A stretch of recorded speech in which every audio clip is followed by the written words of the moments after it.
The story you're about to hear is a very scary hitchhiking story.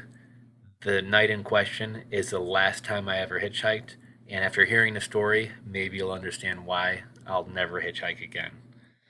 So, back when I was in my late teens, 16, 17, 18, I forget exactly when, I didn't have a driver's license. In fact, it was a number of years after that until I got my driver's license. So, at the time, I walked most places, and occasionally I'd catch a ride with friends, and less occasionally I would hitchhike. Now, the night in question, the night that we're about to talk about, was one of those seldom occasions when I decided to hitchhike. I had been working and was just too exhausted to walk home. Now, most of the time when I'd hitch a ride, I would never get in a car with a lone man, or with a lone man, I should say. Only women, or very rarely a man with a wife or girlfriend or kids in the car. Why? I don't know. Witnesses. I figure they must be a nice person. You're less likely to be axe murdered by a family or a man and his wife than a single man.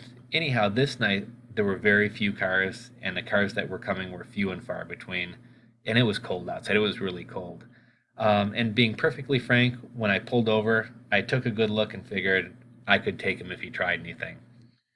He was on the slender side, and he had a strange kind of frailness about him, even though he looked healthy enough.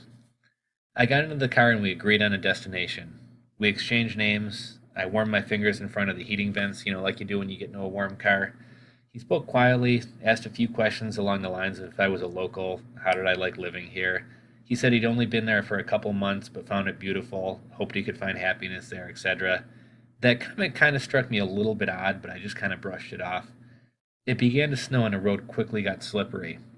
He slowed and kept his eyes straight out near the windshield, driving silently.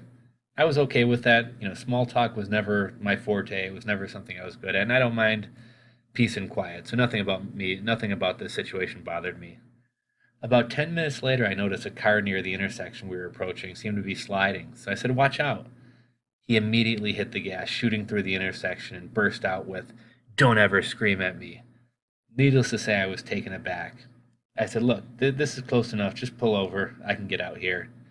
He didn't seem to hear me, or maybe he didn't care. He'd introduced himself earlier. I knew his name was Richard. Richard, did you hear me? I said. "You can pull over here and let me out." No response. He just stared straight ahead, driving faster now than he'd been since he began driving and since it began to snow. To say I was scared doesn't seem to cover the depth of fear that began to arise in me.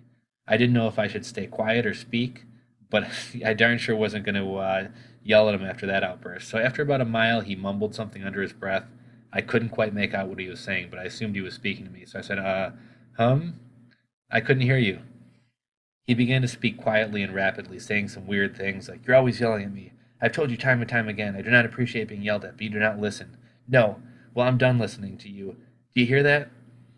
Really, really weird, guys. I was really at a complete loss. I didn't know what to say. I didn't know what to do. I didn't know what to say in response or if I should say anything at all. I contemplated jumping out of the car, but nixed the idea when I realized the door was locked. And not only was it locked, but the actual handle was missing. Now I started getting really freaked out. There was just a silver-lined hole where it should have been. I started to almost cry and kind of debate with myself about causing an accident, grabbing the wheel, and hoping for the best. At least I figured there was a chance I'd survive that. When he suddenly looked at me for the first time, since I'd gotten into the car, that is, he blinked several times rapidly and then slowed the car, pulling into a gas station. I waited to see if he had unlocked the door, not wanting to say anything to set him off again. After a minute or two, he quietly said, "I think you better get out here," and hit the button to open the locks. I wasn't about to hesitate. I jumped out of the car as if it were on fire. I was about to turn and walk into the gas station when he called my name. He looked sad, honestly. It was kind of weird, so I hesitated. He apologized and said he was sorry if he'd frightened me and that he would have never harmed me. And then he asked if I'd be able to get home okay. So I was running like a bat out of hell, somewhat headed towards the gas station,